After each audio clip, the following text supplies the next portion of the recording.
Berbekal tumbler aku dan juga handphone, ini aku bosan aku nak main bowling lah kat Sunway Pyramid guys, Sunway Mega Lane. Jom kita share. Saya nak main bowling. Satu orang je. Satu game ada 10 balingan. Boleh lah. Wangi tak?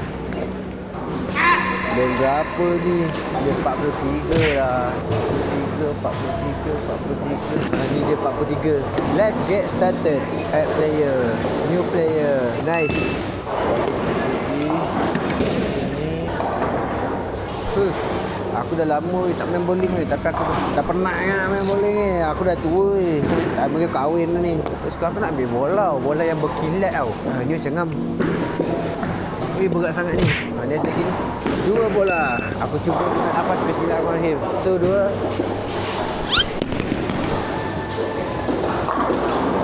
Alright. Kalau kita sampai ke tak?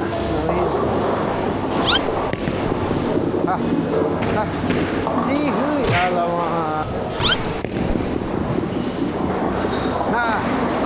Ni aku nak try ni tau. Adakah kena atau tidak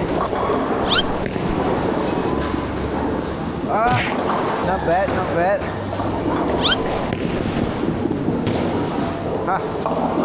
Sikit lagi bro.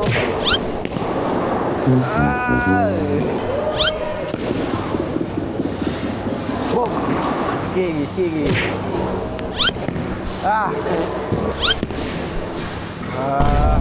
Kosong lah.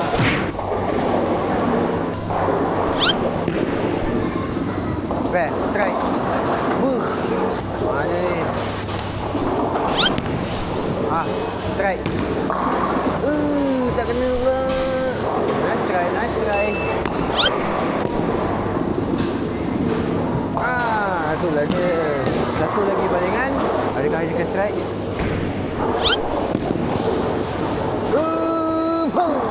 Okay, nice. Jadi apa-apa 1, 2, 3. Target aku sebenarnya 1.5. Tapi it's okay. Aku dah lama sangat tak main bowling. Jom lah, aku tukar kasut. Tapi best lah tempat ni. Buat hari biasa, RM18 is affordable lah.